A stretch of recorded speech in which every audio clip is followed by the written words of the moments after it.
Hello, everybody. It's Wandile again, your favorite host from Producers Day here at 86 Republic. All right, so today we're here to make sure that we are going to be festering Producers Day by making sure that our esteemed elite artists, producers, as well as our A&Rs are here to collaborate and make sure that we are getting what we need to have a successful career.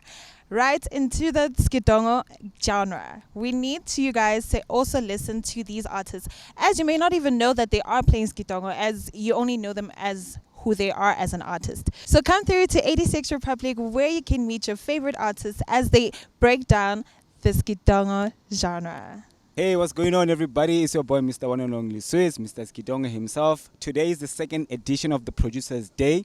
The first one we had on the 15th of March, right here at 86 Republic. So today we're gonna have a little bit of a different version of what we did last time. We have two guests this time around.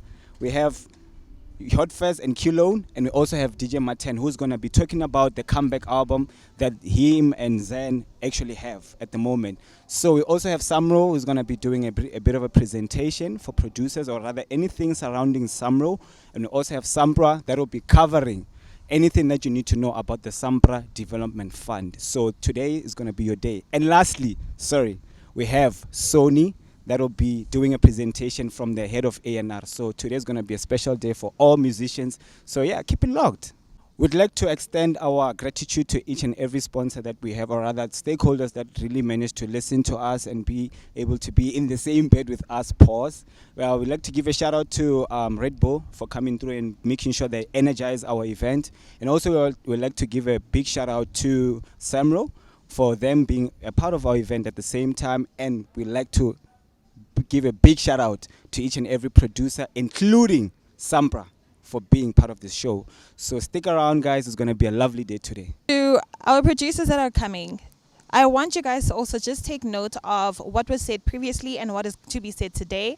So we need you guys to make sure that whatever insight that you received into, or rather feedback that you received into the music that you're making, don't take it as a way of them trying to break you down. Take it as a way of empowering you, because if anybody wanted to bring you down, they wouldn't give you valuable insights. So as me, a person that listens to the songs, I also gave in my feedback. So make sure you do watch those videos, and you can also be here firsthand and see it as you are experiencing what is being said and what is being advised to our very esteemed producers. My name is Clinton Silowa. I'm from South African Music Rights Organization. I'm in the Member Service Department. Today we are at the Producers Day event, which is held in 86 Republic in Randburg.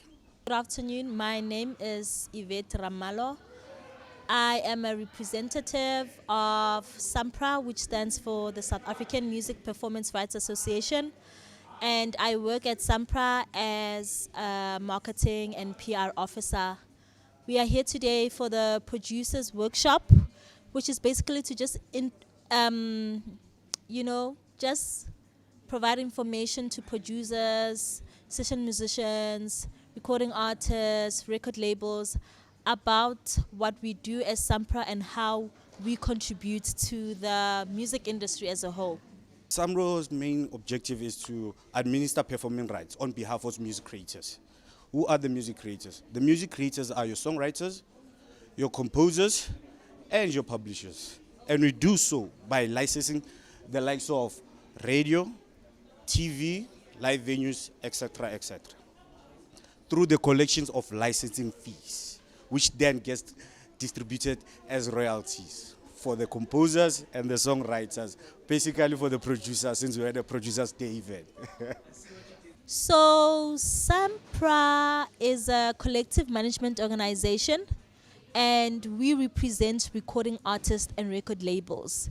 So we represent your backing vocalists, your session musicians, your guitarists, your instrumentalists, and then we also represent your record labels, which is your major record labels, and also your independent record labels.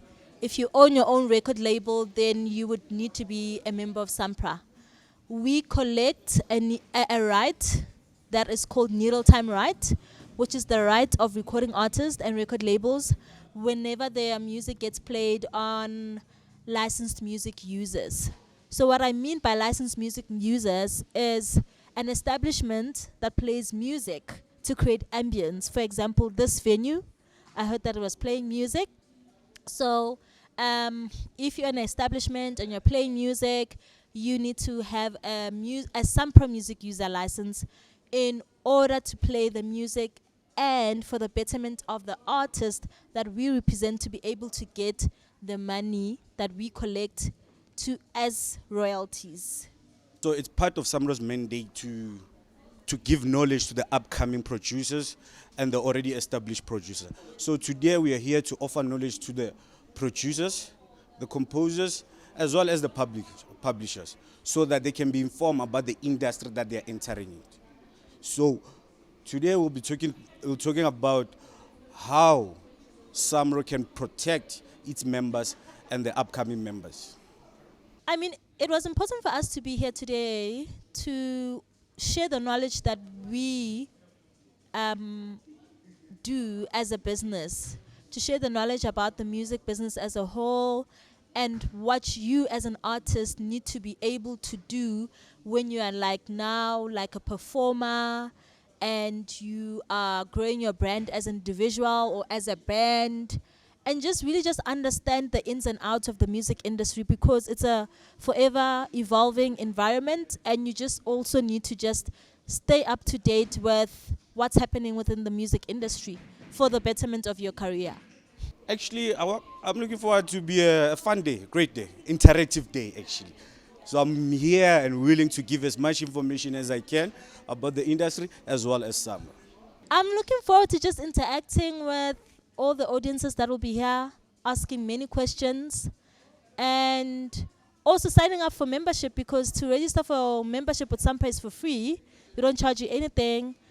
And also just share with them the opportunities that we offer at SAMPRA, which is the SAMPRA Development Fund, whereby we offer various products to be able to assist an individual to grow within their music career. Good day, everybody, and welcome to the Producers Workshop. I am your host for today, Wandile Vilagazi, and beside me is Swiss, the person that is also behind making sure that today does go as planned. Just so you know that we have our representatives from Samro, SAMPRA, and as well as Sony, correct? Yes. All right. And then we are also alongside our very own producers that are here to basically showcase what they're working on and get insight on what they're doing. And also, we're just here to make sure that everybody gets their insight as to how they can go about their music careers and get insight, as well as educate ourselves, as well as those that are in the means of working towards a greater music career. All right, so we are also here at 86 Republic, who are our hosts for today. They are allowing us to basically use their space to have everybody feel comfortable in a very nice and warm venue. So we appreciate them for doing this for us. And yeah, let's kickstart our event, and over to you. Yo, let's see. Oh, snap, I've got people around me everywhere. Hi guys, are you guys good? Are we lovely? Thank you so much. Yeah, my name is Katleho, personally known as Mr. One and Only Swizz. I would like to welcome you guys to Producers Day, and I've got nothing more to say. Wandile did the most, so I'm going to hand it over to my brother here. His name is Clinton. He's from Samro. He's going to give us anything and everything that we need to know about Samro. So if we have guys that are not registered with Samro as members, this is the perfect time. You need to stress these people. They are here for you guys, yeah? So, yeah, I'm going to hand it over to my brother Clinton. A round of applause for him, please. Please, guys, please. Thank you very much. As Sue said, my name is Clinton Siloa, and I'm here on behalf of Samro. So I'm here to educate you about Samro. Actually give you a little bit of information of what Samro is and what Samro stands for. So Samro's primary role is to administer performing rights on behalf of music creators. Who are our music creators? Today we are here for the Producers Day event. So I assume some of you guys are producers and music creators. So Samro administer performing rights on behalf of you guys, the songwriters, the composer, as well as the publishers. And how do we do that? We do so by licensing music users. Music users such as television, radio, live music, just to name a few. And we do so through collection of licensing fees, which are then distributed as royalties to the music creators. Samro is the only CMO that collects performing rights royalties in Southern African region.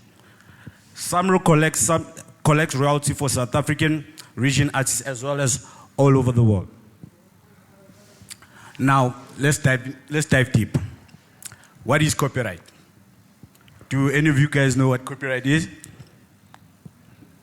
For those who don't, let me clarify. Copyright is the ownership that songwriters and composers have over every song that they create. It gives them protection from people copying and sharing their works. And copyright is governed by the Copyright Act law, which enables the right to control the use and distribution of artistic and creative works, basically your musical works.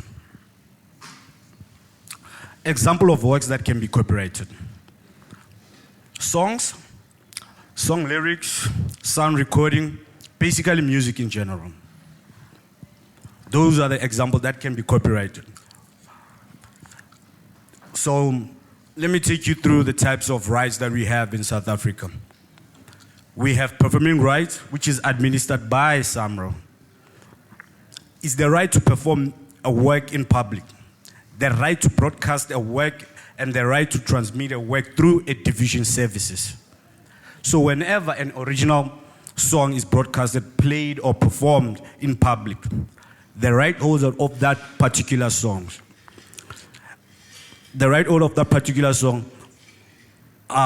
will get royalties for that song being performed in public, whether it's in radio, television, or live event. And we have mechanical rights, which is administered by Kapasho, as well as needle time rights, which is administered by SAMPRA. I'm sure SAMPRA will explain a little bit further about that. Now, copyright is part of an intellectual property. And copyright is different from a patent or a trademark. So all of these things are part of intellectual properties, meaning that the copyright protects the original work of an author or a creator. So basically the product that you're producing in studios or wherever, the actual work, is protected by copyright. Last but not least, I'm just going to take you through the musical cycle. So with the musical cycle, firstly, you need to create a product, you collaborate. In your case, you collaborate with other artists, other producers, whoever that you can collaborate with. And you need to dedicate your time as well. Invest your time and everything that you can into the product that you're actually producing. Last, then that's when you earn. How do you earn? You earn through Samro. But first, before you earn, you need to be registered with Samro. If you don't know how to register, you can simply go Google our Samro website.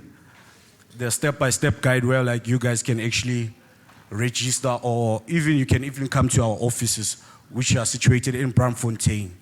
For those who need the exact location, we're sitting right there. We'll be able to give you any further information and clarity. Lastly, we all know piracy is the biggest problem. It's actually a crime in terms of copyright law. So we shouldn't encourage piracy in any way. So piracy actually break the cycle, which is to create, collaborate, dedicate, and earn royalties. So with piracy, you won't be able to earn any royalties. So if you see anyone exercising piracy, you have the right to actually report that thing, because it's actually messing up what you guys are doing. I think that's about it. If you guys have any question. I've got questions. Yes. Okay, I've got a few questions. And I think some of the questions, Mr. Karabo, if you don't mind to clarify. Ne? Did you actually write those questions down? Sharp. Okay, sharp. Okay, one question that I have. How does Samro plan to better educate emerging producers on the importance of registering their works early, actually? Okay. SAMRA educate everyone, actually all South Africans, or even people outside the world, through workshops like this one. Obviously, here we're here to educate you about what SAMRA does, as well as we have social media platforms. We have a YouTube page, Facebook page, and Instagram as well. But if you go through our SAMRA website, all the informations are there. All the education that you, as an artist, will need, it's actually out there.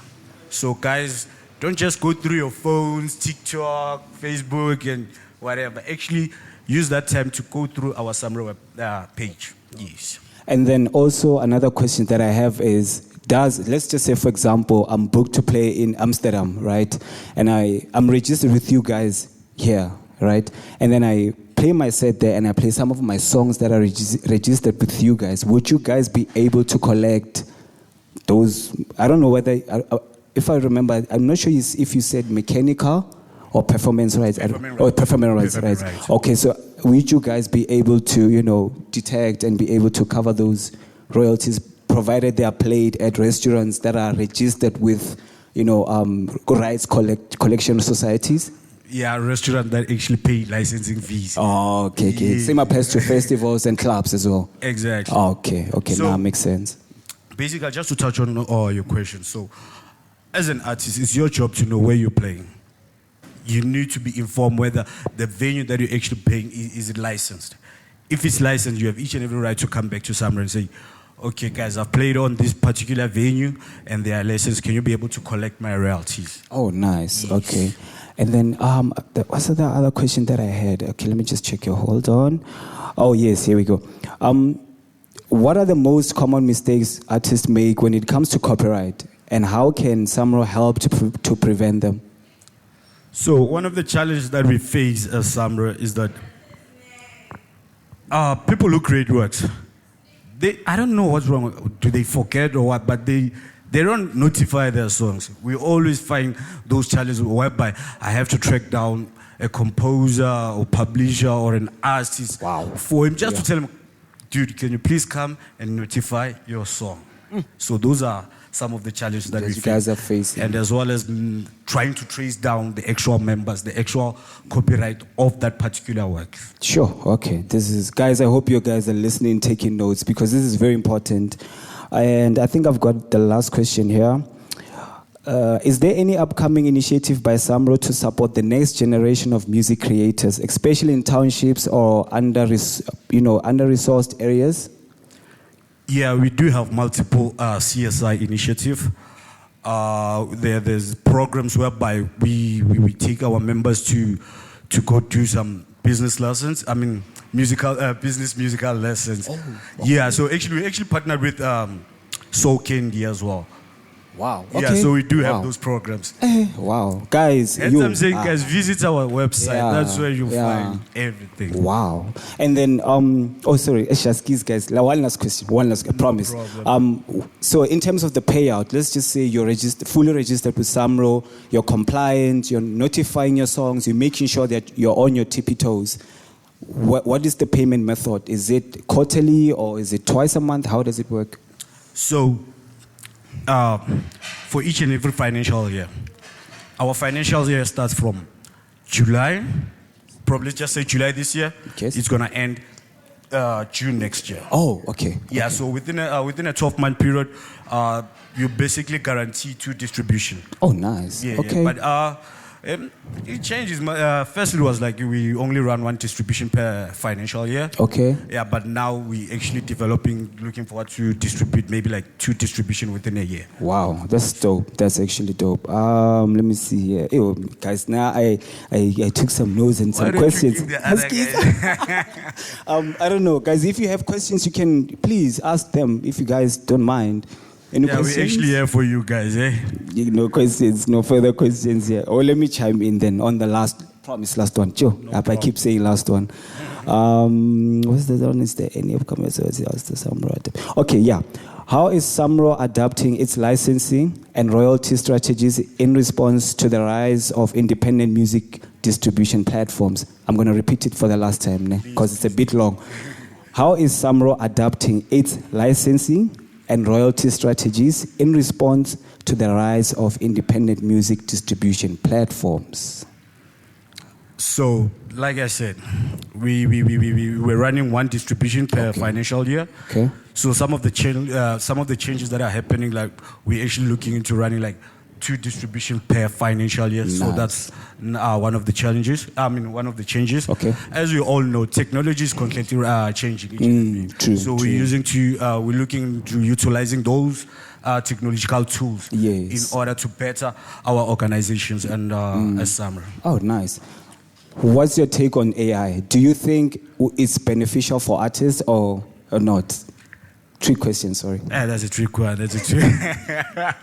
I mean, like, this nowadays, AI can just recreate your entire song. Yeah, true. You understand? So that's going to be a bit challenging because how are we going to determine who's the right, where does copyright belong? That's true. Yeah. That's true. Does copyright belong to AI or the actual, you understand? Yeah, 100%. So, yeah, so those are the challenges. Yeah, I'm asking this because I remember I saw this other interview by Kanye West. He was being interviewed by this other streamer. And one of the things that Kanye West touched on was like, this album that I just created now that's going to be released, I produced that album through AI. I had to direct AI on how I want my sound to be like. So I was like, oh, okay. So it was like, practically, yeah, I was producing, but I was not actually pressing, you know. So I was like, oh, okay. So hence why I was like, what are you guys' thoughts in terms of AI? But yeah, no, thank you. I just hope that AI doesn't take my job. I hope so too. From me, I'm happy. I've asked my questions, guys. No questions. Any questions? Further questions? Nix. Oh. But I think if there's no further questions, your 2 cents. Oh, Thank you. How's it, guys? Good and So my name is Karabo. Unfortunately, I'm not sitting on that table, but let me support my colleague. Yes. So at Samro, my job is essentially to go and chase around and get the money, right? So that's the whole idea. Your money's here, guys. Your money's this guy. I'm joking. Yeah. So obviously, official titles. I'm the GM of sales and licensing. The thing is, often when we meet, I don't like, when we share information without sharing numbers, because a lot of times, musicians just feel like, I don't know how much am I supposed to earn from Samro and those sort of things. And I would like to think everybody's here because of money, right? If you're not here because of money, you're in the wrong place.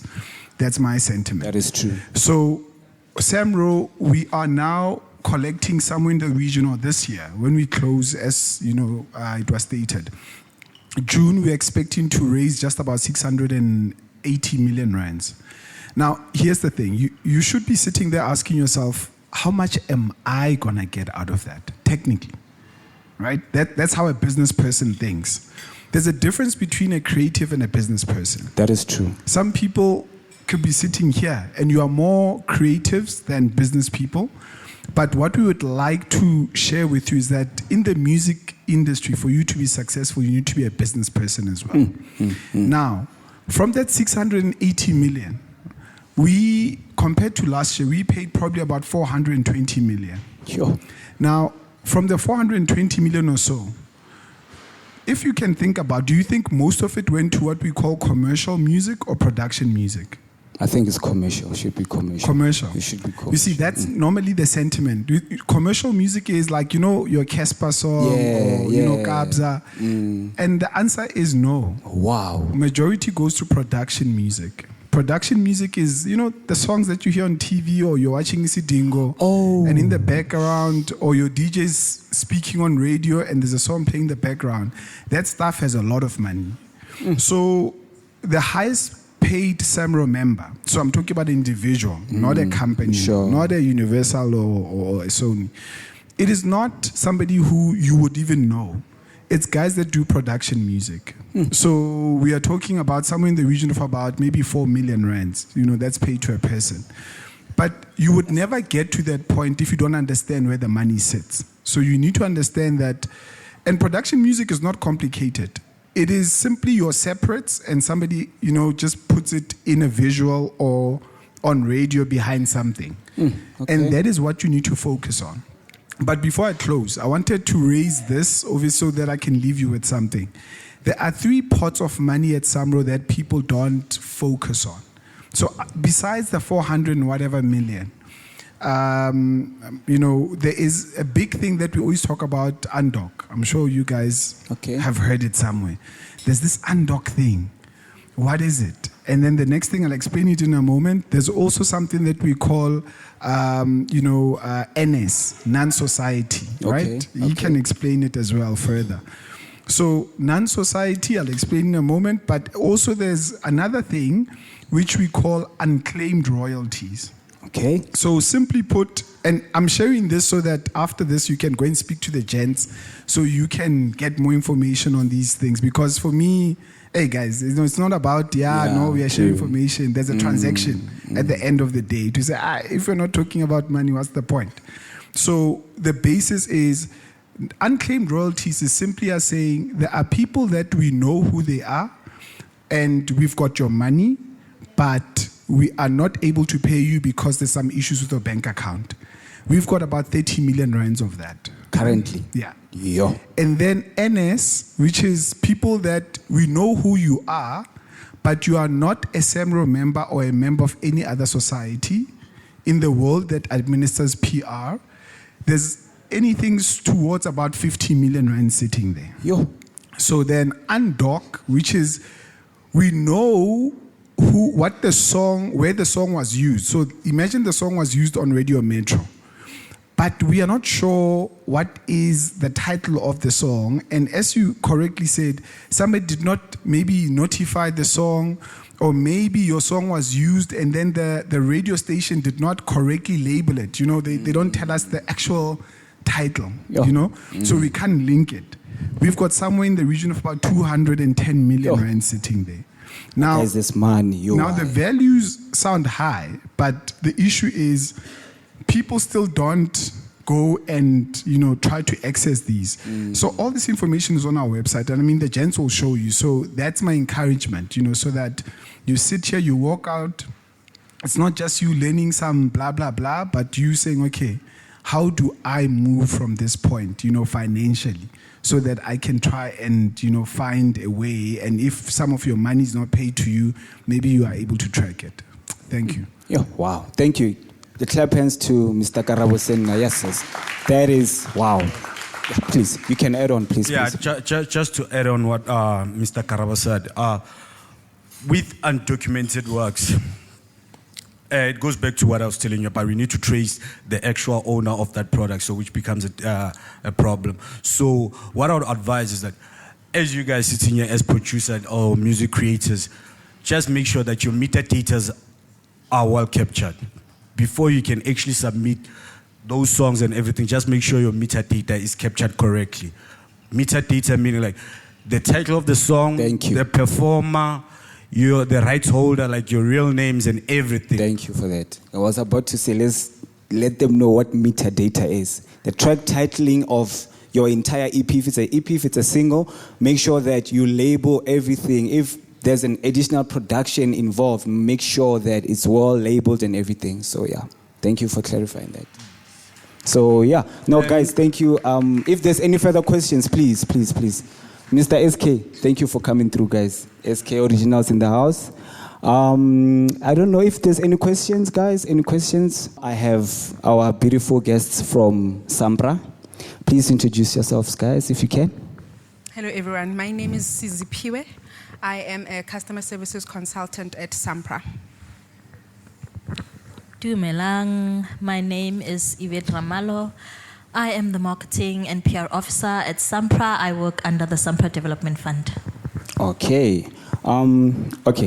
Just to break the ice, How does SAMPRA differentiate itself from other rights collections agency when it comes to performance royalties? That I want to know. Let me repeat that question for the last time. How does SAMPRA differentiate itself from other rights collection agencies when it comes to performance royalties?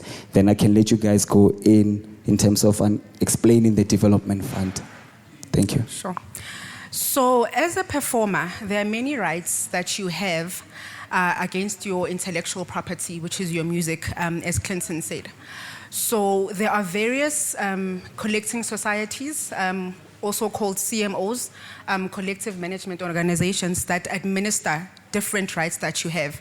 For an example, we mentioned mechanical rights. So that is a right that you as an artist have, which speaks to the fact that whenever your music is reproduced, you have the right to be reimbursed for that. But that is a Capasso function.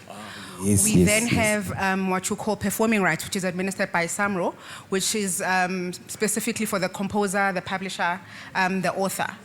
We then have, so it's Capasso, Samro, one that is administered by RISA through RAV. Yes. That is audiovisual rights. So it speaks to the fact that whenever it speaks to music videos, you are reimbursed whenever your music videos are performed publicly.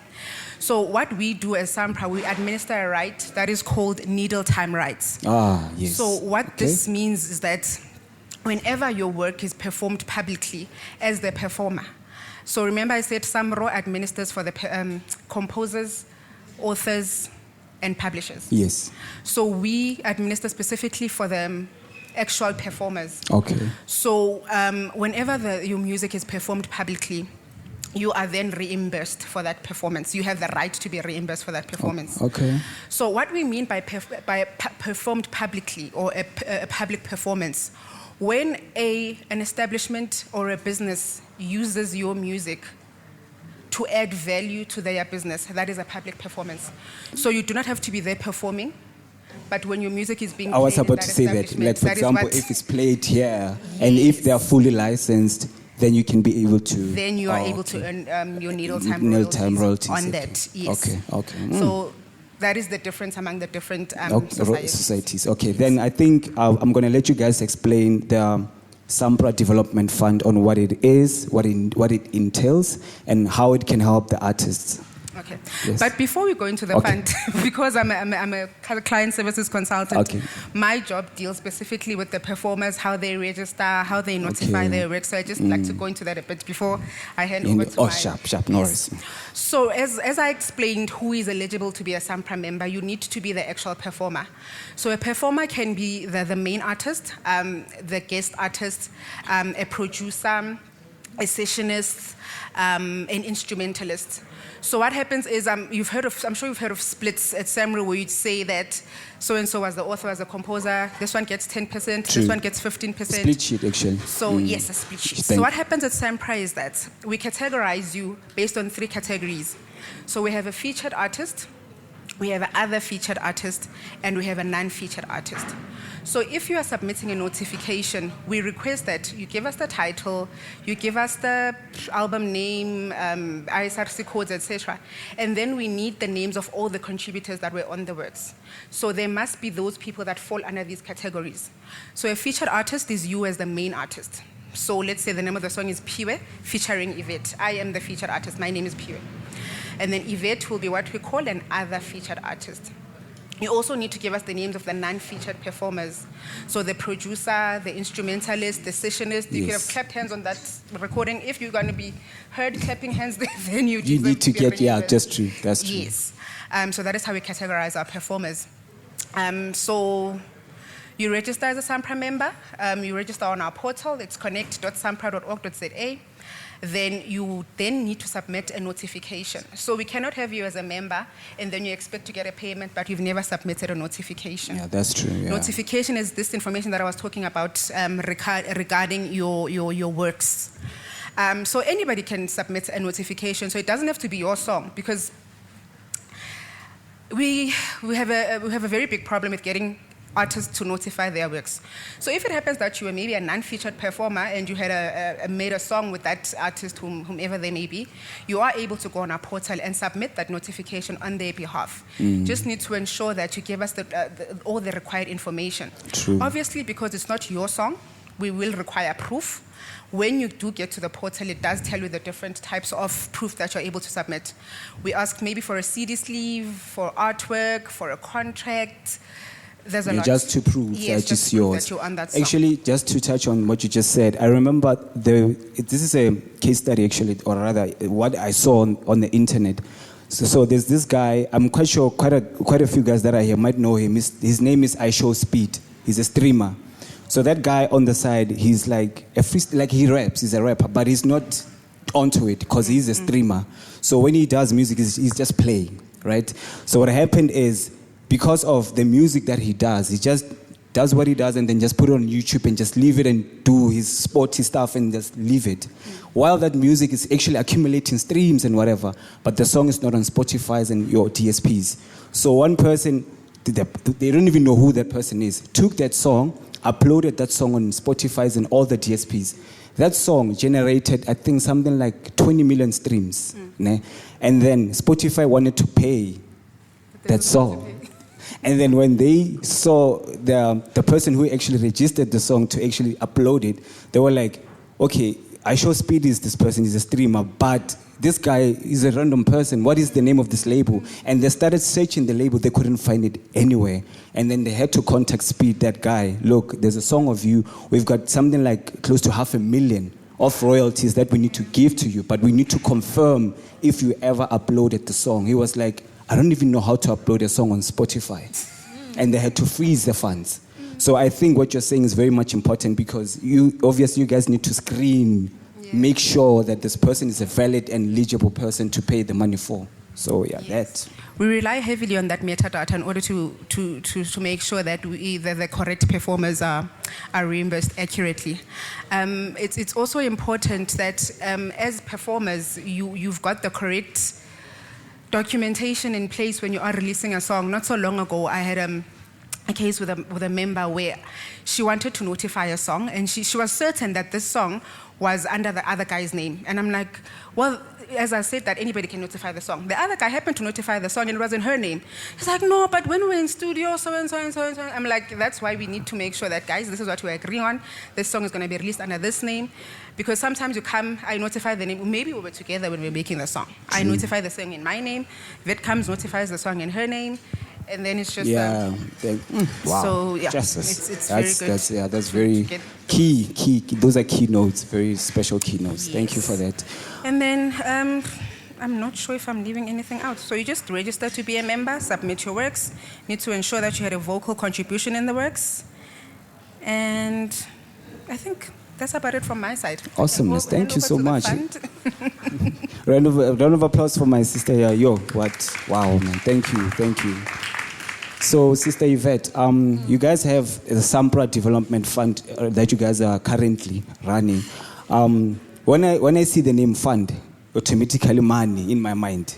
So, can you please just try to explain it on how it works, how artists can actually access those funds if there's funds? Okay, thank you. I just want to first find out how many people in the room are promoters, event organizers, members of SAMPRA. Anybody here that does events? Events, anyone? You do? Okay, cool. So there's only one person. Anybody here that's an artist too? You're an artist.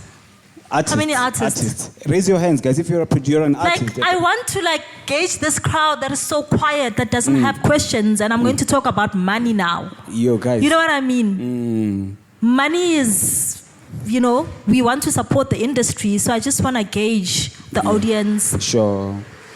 What your occupation is at the moment, so that we can, when I explain every single product that we offer, you kind of understand where you fit in. Into the SAMPRA Development Fund. So the SAMPRA Development Fund was launched in 2020. Okay. And when we launched it, it was not to I know when it was launched, it was around, the COVID-19 pandemic and so forth. So it was already a dream in the pipeline to say, this is what we want to do for our members. And then we just had to launch it during that difficult time within the music industry as well. And when we launched it, it was basically just to assist our members meaning artists who are members of SAMPRA and who have earned a minimum amount of royalties. Okay. So that was the whole idea of the SAMPRA Development Fund. And we only had 2 products at the time. So we had music production and travel and touring. Oh, nice. Because we know artists are always in studio creating new music, and obviously they need financial assistance with that. That is true. And then with music production, if you want to do like an EP, a single, an album, we can be able to assist you with that. Okay. Wow. And then the travel and touring product would focus on, we know artists gig a lot, whether they're gigging internationally or locally. That is to support them with that. So when we had it in that 2020, 2021, it was just about that. And then we realized that, we want to contribute to the industry as a whole, and not only just our members to benefit, but also the members of the music industry as a whole to benefit. And that's how we were able to introduce other amazing products that are, our famous one is the live events product. So that's why my question was going back to how many of you are event organizers, how many of you are promoters who are doing your own events, because the live events products focuses on that. So if you want to do a live event show or just a concert, we're able to offer financial support for that. And with that, we can provide you with assistance for sound equipment rental, engineer fees, paying for artists that you want to obviously perform at your event, paying for venue, the logistics around, just planning, the marketing and PR of that event. And then so the live events focuses on that. Wow. And then we realized that, no, man, there's more that we can do here. We are very passionate about preserving the arts and culture within the music industry. True. Then we launched the cultural organizations product, which focuses on grassroots projects within the communities. So if you are a cultural organization, a non-profit organization that is really passionate about preserving the arts and culture, doing grassroots projects to assist your community, that product focuses on that. I have a wild question. Jesus Christ, wild question. Say, for example, just came to my mind. I'm based in a village, right? And then I think we guys always see this when we go to villages. There's like when there's like weddings, they would get those those traditional dances and stuff. Yes. Let's just say, argument's sake, this is just an off topic. It's not even off topic. It's in topic actually. Let's just say the wedding that is being organized. We want to have a certain group of cultural dancers to come through, and also those trumpet guys to come through and perform, right? And we don't have the capital, but we want them there. Okay. How can it work, or what? I mean, with weddings, it's different. It's not something that we would do, because at the end of the day, the SAMPRA Development Fund, if you need financial support from us, it must still be aligned with our vision and strategic objectives. Okay. So if it's you saying, I'm having a traditional dance event, and there'll be various traditional dances being showcased, that is something that you can be able to consider. Or if you're saying you are a cultural organization and you are all about teaching young kids new instruments, like instruments just sejo, or even, guitar lessons, piano lessons, all of that, it still aligns with our strategic objectives. So we can be able to offer financial support for that. Or even if you're saying you are doing a cultural music event, that is just really focused on that, and there's like various artists from various genres that will be performing at this cultural music event, it fits the criteria. Wow. Yeah, so This is nice. Yo, wow. that's that about cultural organizations. And then we've got awards and musicals. So if you are an event organizer and you are really passionate about doing a musical, you can be able to apply for that. And then also doing awards shows focused on honoring South African music artists. Doesn't matter what genre it is, as long as it's really focused about the mandate of honoring and celebrating our beloved artist. And then the last one, I know I've said a mouthful. The last one is education, training, and development. How many of you want to study the music business? Anyone who wants to study for music There's business? only one. There, Three we have people. a hand there. We have a Four. hand there. So with the education, training, and development, that's what it's about. We want to see South African artists understanding the music business. We want you to be able to know that when I read this contract, when I read this clause, I know it's going to benefit me or it's not going to benefit me. So with the education, training, and development, it's around that. We've partnered with the Academy of Sound Engineering, whereby we offer that.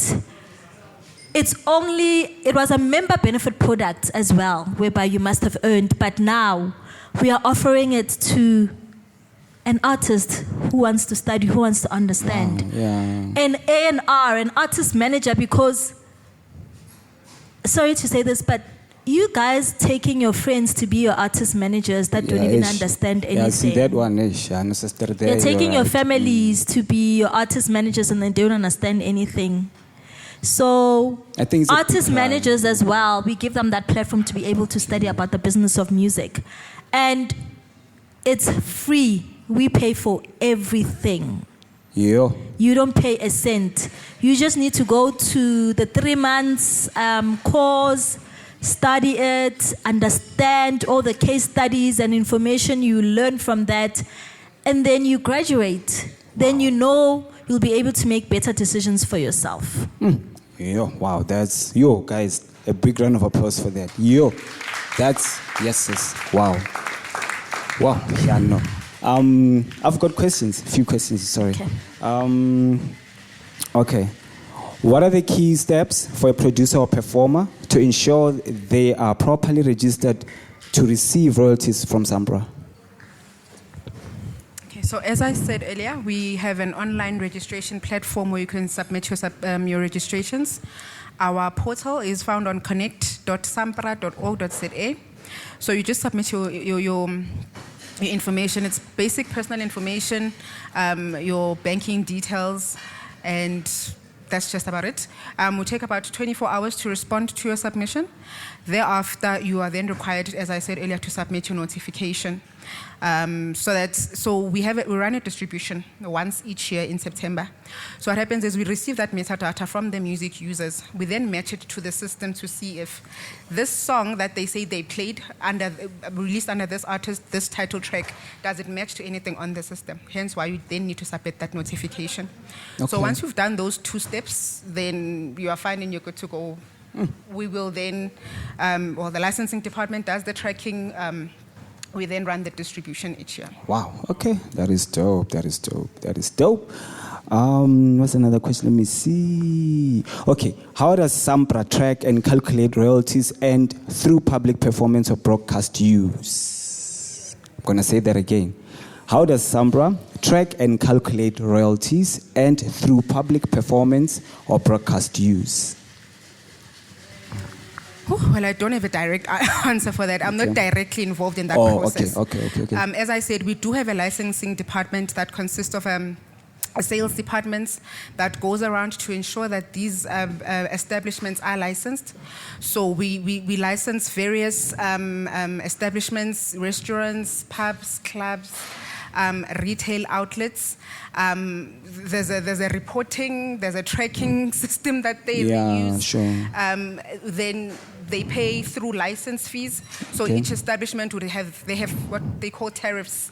So for a certain category of establishments, they have a certain tariff that they pay, which we then in turn pay to our performers as royalties. Oh, okay. Wow. All right. Let me see. I think I've got one last. Okay. Yes. Are they educate? Oh, this you just answered literally, because I was about to ask: are there education or outreach programs planned to improve awareness about performance rights among up-and-coming musicians? And I think Mrs. Yvette. Oh, you wanna clarify it? Add on to that. Okay, sweet. I want to add on to that. So we are on a campaign, right? Okay. Called Love the Beat, Pay for Play. Oh, okay. That's also another initiative that we use to educate the public. Because as an establishment, it's not just about educating the artist, but also educating establishments Yes. around the country that our artists that we love so much, that we support so much, they earn their royalties in a certain way, which is from Samro, Capasso, and SAMPRA. But you do not know that the music that you're playing in your establishment to create the ambience is a form of royalties for the artist. That's why the Love the Beat, Pay for Play campaign comes into play to say, if you are an establishment and you love the beat, pay for it. Yeah, true, because that's how this young man one day will be able to earn his royalties. But if you just love the beat and you don't pay for it, this young man will not be able to realize his dreams. That is true. And be able to collaborate with other further artists that he wants to. So that's another education initiative that we are doing, to say, love the beat, pay for it. True. And you touched something a bit about the touring, that you guys cover tourings and stuff for artists. I know for a fact there is a festival that happens every year in Europe, in Amsterdam. It's called the Amsterdam Dance Events. And that event is actually very important for these guys to actually attend to those kind of events you get. So if, just say, for example, for argument's sake, an artist is not registered with you guys, but would love to go to that workshop, do you guys cover for that, or would they need to be members of SAMPRA and also be a certain portion of royalties for you guys to be able to, check him, like tick that box that yes, this we can finance his trip to go there? So the process is obviously you need to be a member of SAMPRA. You must have earned. Okay. And with the SAMPRA Development Fund, we do take ad hoc projects, but obviously the project concept must be mind-blowing, for us to be able to offer the financial support. So let me just break it down a little bit in terms of travel and touring. Okay. So let's say you are, you've got this letter to say that you're going to perform Go Amsterdam Dance Event or Go Afro Nation. Yes. Or you are going to speak Go Medium Music Conference. Yes. The process is that you can be only able to apply during an open window. Oh, okay. So with this year, February, right? And then we closed on the 28th of February. Okay. So we have a 1 month open window period. Yes. Whereby you can be able to apply. Okay. And then we close. So the cap amount for travel and touring is 500,000 rand. Ne? And with all our products that I mentioned, except for education, training, and development, we do not finance more than 50% of your total budget. Oh. So when you apply, you can say perhaps maybe your cap amount is 700,000. The board of the fund will decide what funding allocation they award to you. Do they give you a third of that 700,000 rand, or do they give you like a 10%? That is all decided by the board, because with the SAMPRA Development Fund, it's not to entirely assist with your project, but it's to give you the support to say this is a support that we want to give to you, and hopefully can be able to assist with X, Y, and Z. So if there is an artist that is going to perform at such an event and they need that financial assistance, they can send a proposal and just see if the board will approve of decline. I'm just an administrator. Sure. And as an administrator, I will just advise to say, you know what, we have received your proposal. Yes. We're just going to take it to management, and management will see if they can help you, you know, in terms of that. And yeah, that's about travel and touring. Oh, okay. I hope you guys had that, because there's opportunities out there for you guys, honestly. You guys are talented. For me, it would be amazing to see some of you guys going to Europe to represent what you guys are doing, because it shouldn't be kept here. Mzansi, you guys have it on lock. That I can trust you guys. But Orkant, there's a whole new world waiting for you guys out there. Né? So please just make sure you klupa these people, yeah? Annoy them today. They're here for you guys, please. So one last question from me is, with more music being performed and shared online, how is SAMPRA evolving to ensure members are fairly compensated in digital spaces? I'll just add on to something and then Upiwe can come in. Okay. I mean, for us as an organization, we are very passionate about the promotion of South African music. So we've got, I think, 60 bilateral agreements, whereby we are saying there's another sister CMO that's like SAMPRA, that is internationally, that will collect and distribute royalties to SAMPRA, and then we would need to disperse that to the artist. So it goes back to the travel and touring. When we say we want to see you go and perform internationally, because we know that Amapiano has grown in South Africa. Afrotrek is growing in internationally. Deep House is still loved. Yes.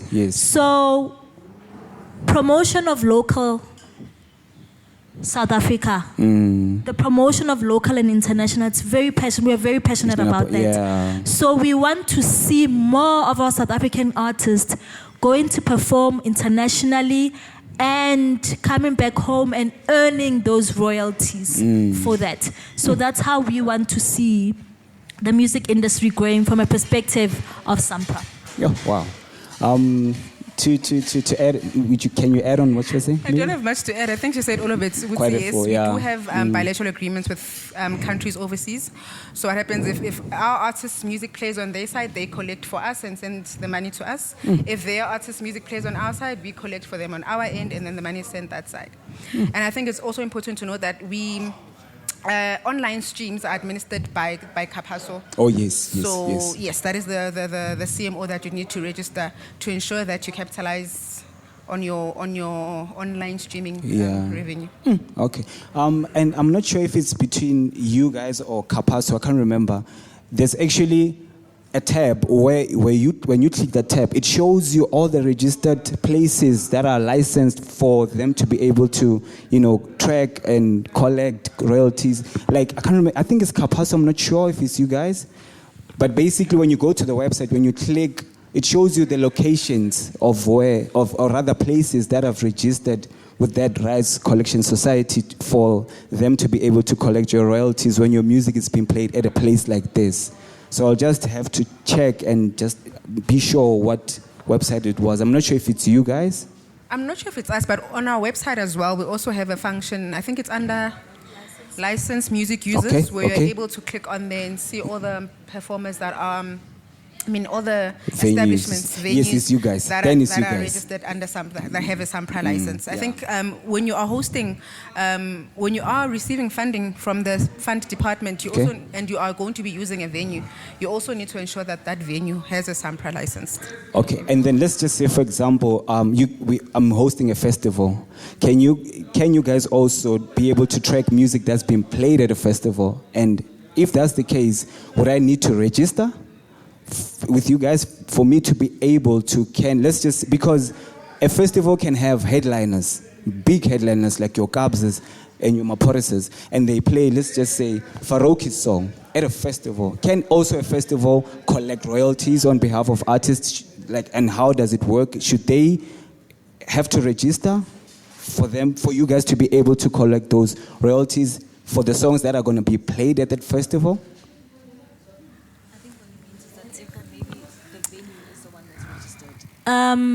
So it's two ways. So with the SAMPRA Development Fund, we've got a criteria to say when you apply for funding for a live event show, you must utilize a compliant venue. Oh. Because where does that money go back to? The artist at the end of the day. So we've got that functionality whereby you can be able to see on the website which venue is compliant. Oh, okay. And then obviously if the venue is compliant, then we know because they're already paying for a SAMPRA license, they are automatically paying a music license, and then the artist will be able to earn. But in a case of you are a promoter, okay, and we know promoters have various events that they do. Yes. Promoters also need to be compliant. So if you're going to do an event and the event venue you're doing your event at, or maybe it's because it's at a Mushroom Park in Sandton. Yes. Let's just say, I'm just making an example. Yes. To say that as a promoter, that is the venue that you have found and you see that, you know what, it's really going to work with your project concept. But you as a promoter, you're not compliant. Then you would need to pay for a SAMPRA music user license. Okay. And how we will be able to determine it is the fact of we look at your headline artist, who are your artists, how many DJs will be performing at that event, because another problem that we have in the country, DJs are playing music that they do not even own the intellectual property for. And a DJ mobile license, SAMPRA, only costs 3,000 rand. And you make that money in one night.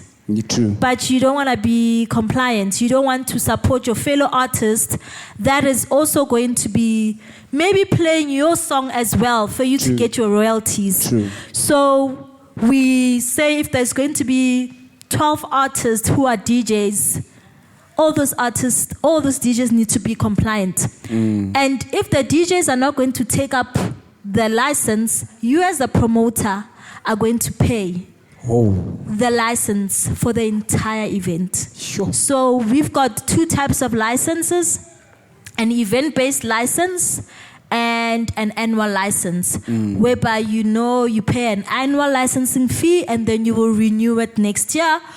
Or if you feel like you've got the guap to be always paying for an event-based license, that's fine. At the end of the day, the money will go back to the artist. Okay, and then how much is the event-based license? So it varies, depending on the number of people that will be attending your event, the square meters of your venue, and how audible is the sound. So I'll take an example with this venue. I can see there's an upstairs here. Yes. So one of our compliance officers would need to find out, is the sound that we can hear from here also audible upstairs? Yes. And then that is how they'll be able to determine how much you'll be paying for a music user license. Wow, this is insightful. Okay, let me see. You guys are tearing me apart. Do any of you from the audience have a question? Answer the question, Jalena, and I don't like that. Yeah, true, eh? Huh? Yeah, true. It's like I'm my speaking, brother. How no question? How? Sarah. Yeah. Like we are here for you. I think honestly, just to actually advise, I think most artists, they need to bring also their managers here. Because I think the managers are the ones that are more well-informed than the artists. I'm not disrespecting guys, honestly. Because these guys, always in the studio. creating every day, trying to think, or if I can collaborate with DJ Vino, they're always in the studio, but the managers are the ones that are on the ground. They're trying to understand, okay, how can I access funds from Samro? How can I access funds, So, But the same managers are gatekeeping information from them. That's a This problem. guy who's wearing a pink sweater has got a question. You don't have a question. You don't. There's Okay, a question. then. Thank you. You can come through. Thanks, everyone. So I just wanted to know, for a producer, I'm a producer myself, what are the steps that what do I need to start with? I mean, you get told there's Capasso, there's Samro, there's SAMPRA, what do you need to start with? And do you need to apply for every little thing? Do you need to apply for SAMPRA? Do you need to apply for Samro, Capasso? Do you need to apply for every little thing? And if so, what do you start with and then, So, number one, how you start is by attending such workshops to be able to learn the business of music. Number two, from this workshop, you are able to see that you can earn from 3 organizations, from SAMPRA, Samro, Capasso, and others like Risa for the music video side of things. So then I can earn from 4. What do I need to do? I need to understand how they're different from all 4 of them. And by asking questions, by reading up information, by calling us, asking questions, by attending music business masterclasses that we as collective management organizations are doing. I know Samro does that as well. Karabo? Yes. Samro does that as well. So it's something that is available for you guys to be able to understand about the music business. Another thing, you also need to treat yourself as a business. You can't be a producer and an artist wants to work with you and you're late for the session. And then obviously the artist is going to be like, Mfana doesn't take this thing serious. I'll call another producer, or the producer that I always work with who will not be late. But when you're early and when you show up, then he sees that, you've given him a nice beat. Next time, he will call you again. It goes back to treating yourself like a business and obviously having a team that understands the music business. And if you're having a team that doesn't understand the music business, everywhere you go, they must show up with you because that's how you learn as a collective. But if it's one person coming, the other one is like, you know what, I'm not interested, then that's a bad manager. And another thing, you must change your mindset of, all I want to do is just get on stage and perform. I don't care about the nitty-gritties. I just want to perform. I just want to be famous. Because you are famous today and you're no longer famous tomorrow. And also understand the kind of brands you work with. Do they align with what you do as a person? Do not work with brands that do not align with what you do, that will obviously do not benefit you and what you stand for as a person. So that's my advice on that. Because thank you so much for that. I say that because the last thing that I want is to have gotten to a place where everything is good, it's popping, but then end up coming to Hotfurze and be like, yo, hey, he didn't pay me royalty money I don't get and this and that. So I want to make sure that before I'm even known, get on that and make sure that I do everything properly so that God willingly when God is like, yeah, now, everything is proper. I get next. I mean, there's people that I look up to that have never complained about royalties, never complained about a producer paying them for a session or whatever. Their stuff is just proper. And they move properly. That's what I want for myself. I don't want any, I mean, one thing I learned from attending the music business masterclass is from the minute you get into that studio recording session, know what role you played in the making of that song. And if it means that you're going to have to send a text after you're done with that session to say, hey, Grootman, thank you for that session. It was nice. My role was X, Y, and Z. Or even sending an email, because the day things do not go well, you have proof of something. Or when you go to your sessions, have the SAMPRA registration form with you. Or log into the portal immediately, because you don't know what's going to happen the following day. You might wake up and that song is a hit, and you do not even have proof that you played a role in the making of that song. Then you know when you go into the session, oh no, I was a non-featured performer, I know I will get 35% of the royalties. Then you know you're sorted. So when you go into studio, go into with a mindset of, I know once I'm done with this session, I'm going to send that text. Or you're going to email yourself a message to say, on this day, I did X, Y, and Z. Have the Samro split sheet in that session. After that, email it to Samro. Or scan and email it back to Samro. Capeso, the same thing. Because it's always the situation of somebody ripped me off with my split sheet. Another important thing, do not sign 360-degree contracts you do not understand. Those contracts will leave you dry.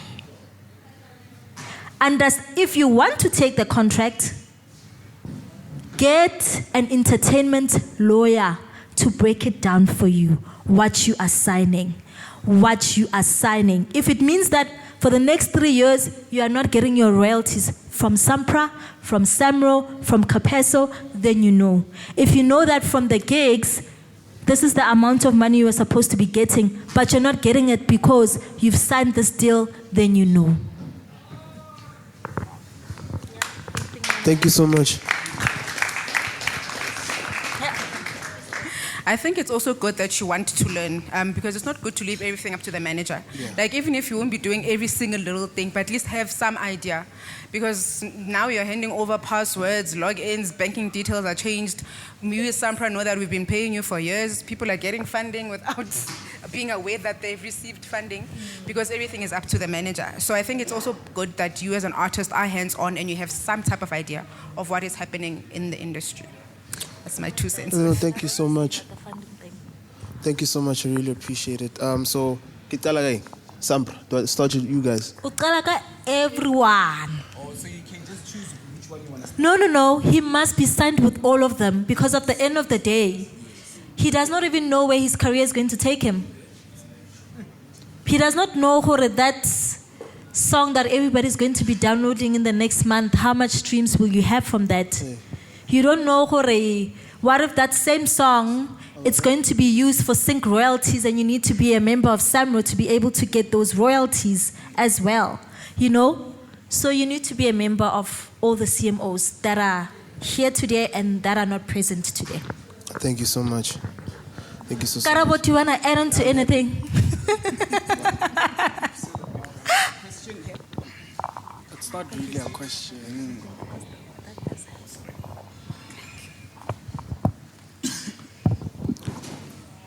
Good afternoon. Afternoon. So my chat is about the split sheet. Like, that one is not realistic, to be honest. So me, basically, I'm a music manager. So like, we all in different studios, and like the marketing at piano, it's not what people used to do in the industry. So like, now we can make a song and store it for 6 months before it actually drops. So like, it's not realistic to go to a Kabza for say a Grootman Fraser split sheet, because he will tell you we're still pushing the song. Wabo. So now another thing is, it gets hard for us to keep nagging these guys, get the split sheet and whatsoever, because it's not realistic.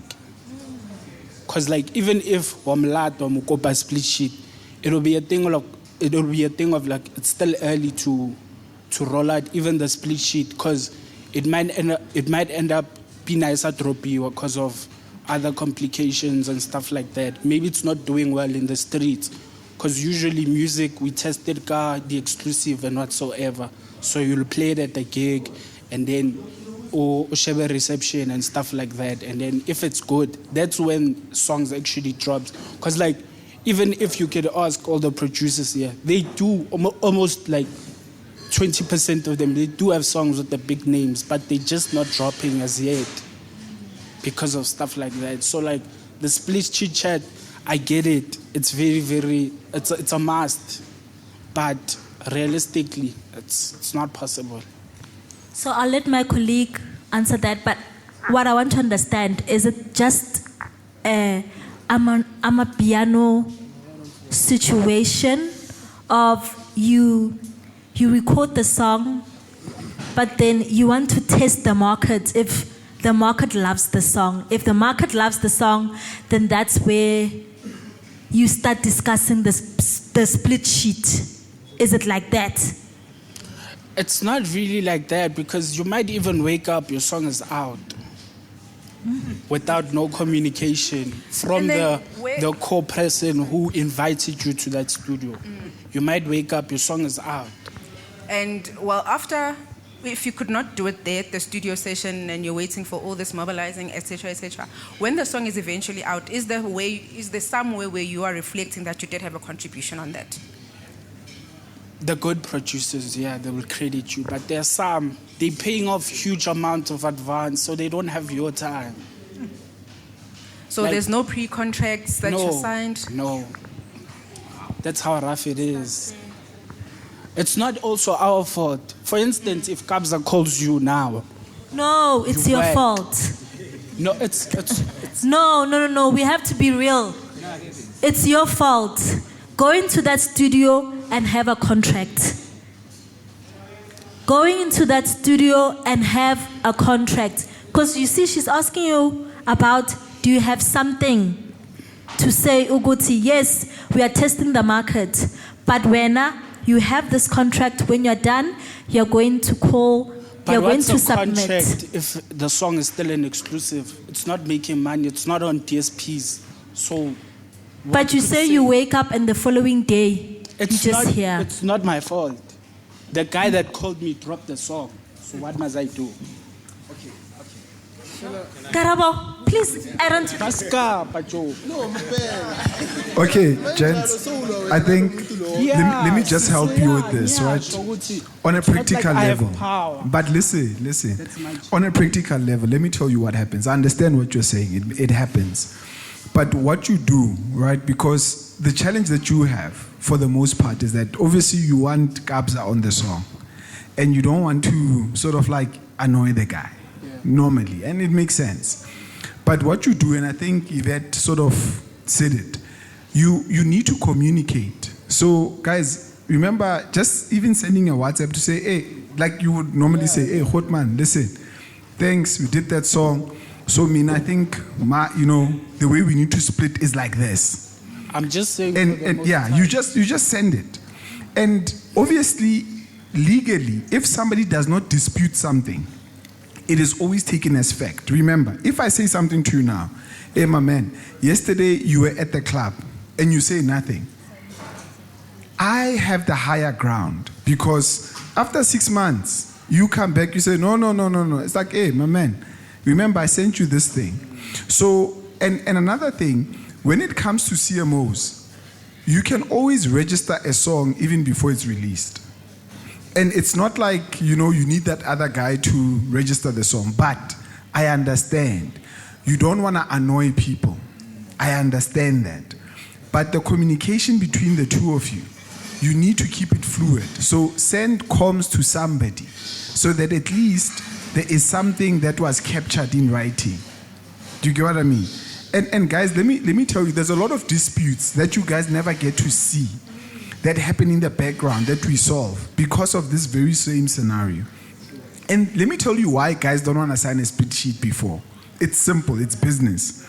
They firstly want to see how big the song is. When the song is big, then the guy wants a bigger share. It makes sense, right? Even though you did all the work. Imagine you came, my man, this thing was almost done. This guy just added a few things there and there, but he still wants to take the 80%. You must take 20%.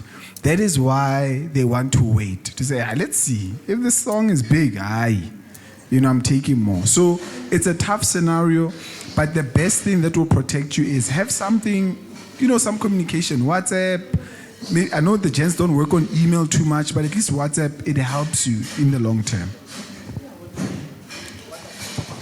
No, if go etsagala hore ke a ya vele ko studio sa gagwe ne e be go tsholagala hore ke nna fela e ke registerileng yena sa register re tlo etsa yang taba eo. Guys, your split holds. So let me tell you something. When it comes to CMOs, we don't care who's the bigger artist. Sometimes you guys think we care. We don't care. Whether Kepori or whoever. What we care about is, here's a notification, and yes, you were part of the song, and then if you submitted the notification, we will pay according to your notification. It doesn't matter that this notification, no. This one, it's Pori. Oh, this one is Zakes Bantwini. This one is Black Coffee. It doesn't matter. For us, you are all equal. Irrespective. You are all equal. So as long as you are part of the song. Sure. Yeah. So, Holtman, the way you are putting it, it means, for example, if the song literally is not on DSPs, the producer can still monetize the song provided they have sent a notification to you guys? No, but guys, let's be clear. Sure, please. What he's talking about, he's dealing with a business angle. Today, he records a song tonight. He is not just going to go and register it because he wants to be obviously in good sort of like spirit with the guys that he worked with, right? That's a business angle. So I understand where he's coming from. So his mindset is that, okay, how do I still protect myself? So when the song is released 3 months from now, if Kapsa is pushing a song today, like now for the next 3 months, he's not going to release his song. It makes sense. That is why labels plan the releases. So that there's not too many songs that you're releasing. So they might park and say, no, Blomamfana, in the next 2 months or 3 months or 6 months, sometimes it might not even come out now, but the base is that he's managing that relationship and he has to do that.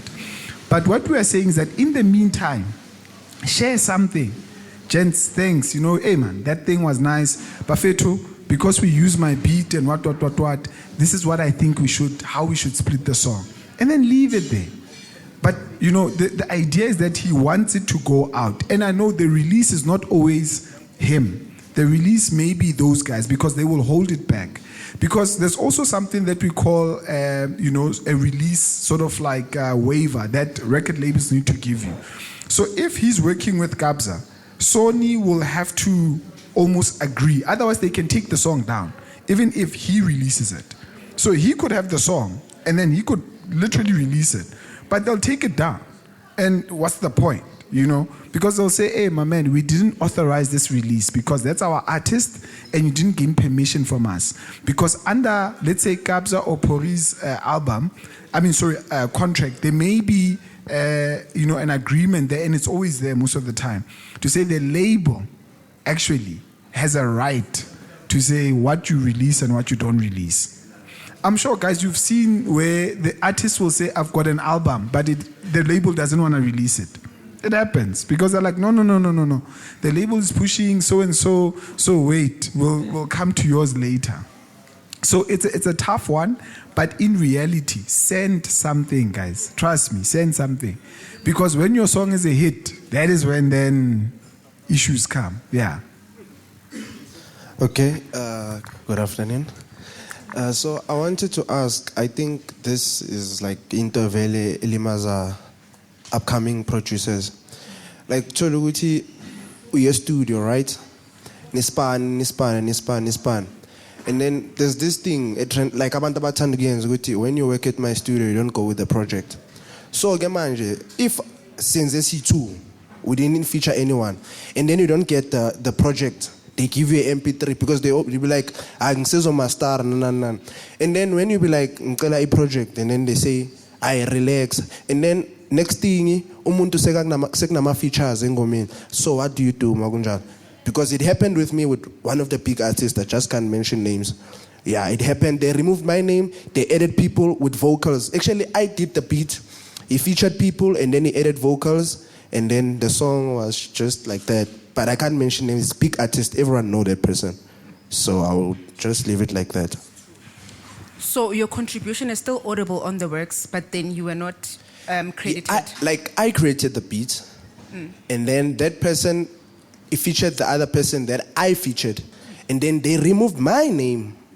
And then that person is a feature, but now he owns that he owns the track with that other person. So mina nkishiwe, and then they added features as vocals, and then nalo muntu lo mngani wami yena owner yengoma, and ngeso sikhathi yena uyi feature according to a project. I featured him, and then he took the project wayihambisa kulabantu abakhoreti. And then they added vocals, and then my name was out. And then the next thing, that person came with, Hotman El Big. And then I was just like, okay, fine. There's nothing you can do because it's big artists. End of the day, we're like, and it's going to create unnecessary beef. So I don't know how do you do that. That happens, unfortunately. And Nati, as the CMOs, we rely on the metadata that is provided to us. Yes. So as I mentioned earlier, that you can submit proof like an artwork or a CD sleeve. And if your name is not reflecting on there, then unfortunately, we cannot credit you. So in your case, I guess it would be a matter of the courts where you actually need to go into a court and then lay your case, have the proof. Yes. I remember Karabo once mentioned, was it you? Something about where you have the copy and then you send it to yourself in order to be able to ensure that, to prove that you were involved in that work.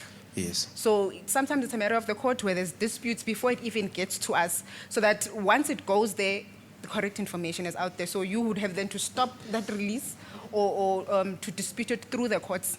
Yes. And then we can take it from there. Okay. I just wanted to add on to what your scenario now. Yes.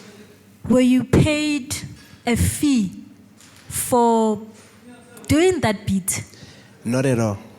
Not even a cent? Not at all. Because like we produced the track July.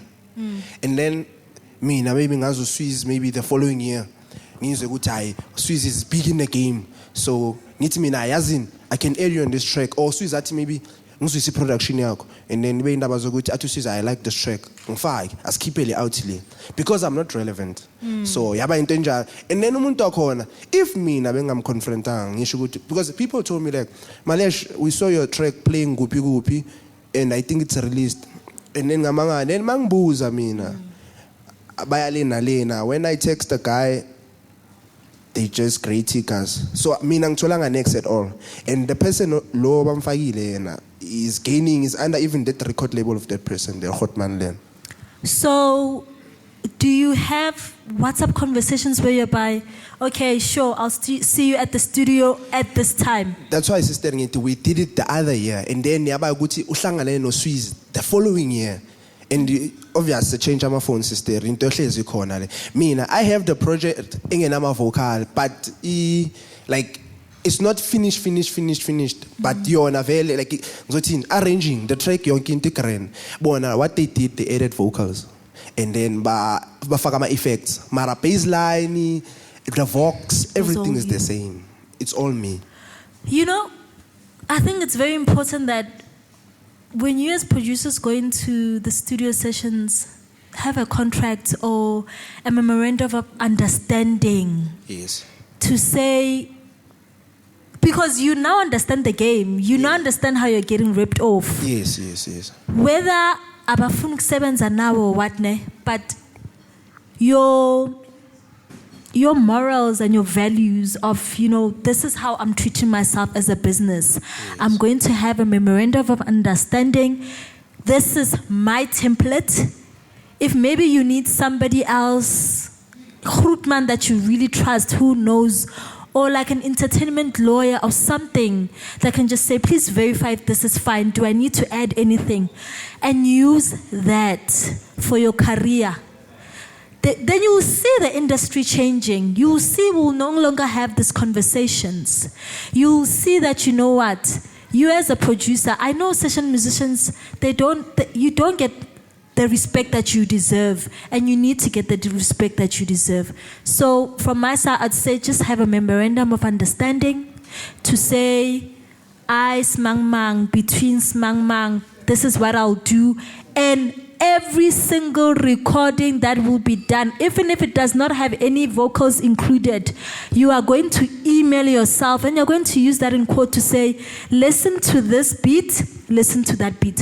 I think it's the same thing that happened with the case here, Ed Sheeran.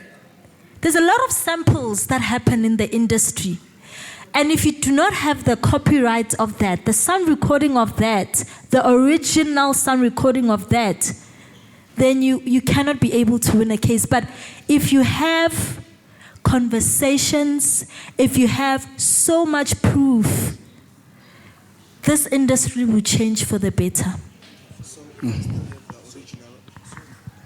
Just to help you, right, so we can at least close it, because obviously it's going to go on for a while. So societies, Samro, we can help you in terms of lodging a dispute. So it doesn't require attorneys or anything, and it's free. So if you're a member of Samro, just speak to the guys. There is an email that you can send, and then from there on, we can help you with that. There's a process that we follow, like a mediation and then an arbitration, but literally, it doesn't matter who you are in the industry, we can help you in terms of that. So at least that is much more practical from your side. Thanks.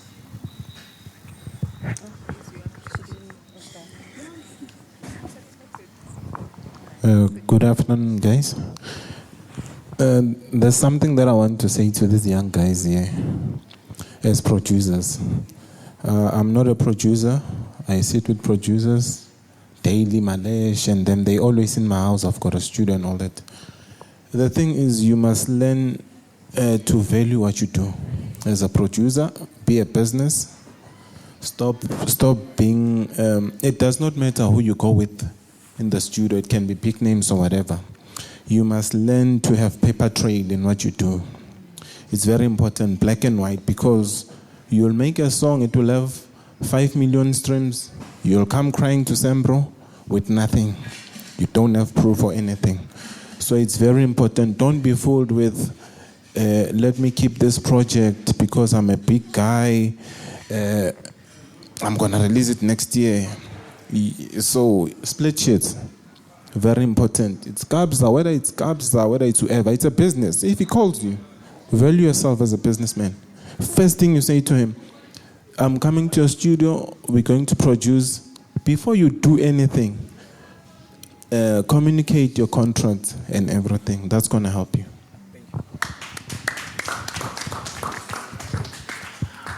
I feel like with that, you didn't understand my point. My point was not to say when we go to studio with the big names and whatsoever, we don't keep everything the way it should. My point is that piano is new. So like things that they do, it's different compared to other genres. You understand? So it's a thing of like, even if with, for instance, splits, it's a thing of like they keep it, they'll tell you, we're still going to push the song, we're still going to test the songs, and then we'll see if it will make the cut for an album or an EP or a single or whatever the case may be. The marketing behind it, it's kind of different. Hi everybody, sorry I'm late. My name is Spiro. I'm the A&R director at Sony Music. To your point, everything that you guys have said is 100% right. And let me tell you, I'm a piano, hip-hop, Afro House, it's all the same thing applies. So it doesn't matter. I know that the game's a little bit different and you guys are going to the big guys and you making the beats in their studios, you're leaving them there, but everything these guys have just said is spot on. Even if you're using their studio, take a copy of that recording, right? Even if you video it, that you've done it. Have paperwork, a memo of understanding would be amazing, because ultimately it's still your beat. Another thing that you can do is actually register the song. So when you leave the studio, you go and register it with Samro, say, right, I, XX, produced this song. And you've written there, it's logged in the second day, the day. So if you record it on Thursday, Friday morning, it's logged in there. So it's evidence that you were there in studio on Thursday night. Doesn't matter if it was whoever studio it was, but it was you were at that studio. You've logged that beat as yours, even if it's under the demo name. We called it track X for now. But that's way at least, and I understand your challenge is because you want the songs to be pushed by the big guys, right? And the moment you start getting funny, the guys are going to go, don't worry, right? But the fact of the matter is, everything these guys have said is 100% right. You must make sure that you document and you stand your ground as a producer, as a beat maker, so you don't end up in the situation like this guy here, where his beat now all of a sudden is on radio, it's on a big album, and he's not credited. But registering songs, doesn't that require some sort of master ownership? No, well, the fact of the matter is, if you're a composer, remember, a composer is a producer, a songwriter, someone who writes the lyrics, or even if you write the beats, you're a composer. So you can register that song, say, hey, Tabang, have written this beat. It was called, on the 14th of July, it was called Project X, that's it. Now if they go and put on Amifaku or they put on Zintumalo, doesn't make a difference. The fact is, that's your beat, and you must get your cut for it. Do you know what I'm getting at? I hope that helps. Not really. What is it? No, thank you so much, guys, for SAMPRA. Yeah, you own it. Did you make it? Did you do the beat? So that goes back to your memory of understanding. Either way, you can still do it. You can still, doesn't matter if they keep the beat. You still wrote it, right? Did you produce that song? You produced that song, right? Now, you told me the guy I heard, you said that the guys put a feature on there, a vocal, but it was your beat. They might have arranged it a little bit different. Your baseline, everything there. So that was your creative. So you own that beat. Now, it doesn't matter if they put 20 other people on there, they would have to split that income from the song with your section of the beat. That would be the key. So you can still register it. Even if it changes form, even if the end result comes out with 10 features and it's called a different name, doesn't matter. The fact is that what you registered on the 12th of July is your beat. And that's evidence. That doesn't change. Yeah, that doesn't change. That's true. I think the guys at SAMPRA, you guys really stretched out everything and ironed out everything. So I'm happy. I think you guys answered some of the pressing questions that were bubbling under. So I'm going to hand it over to my brother. Spiro is here from Sony.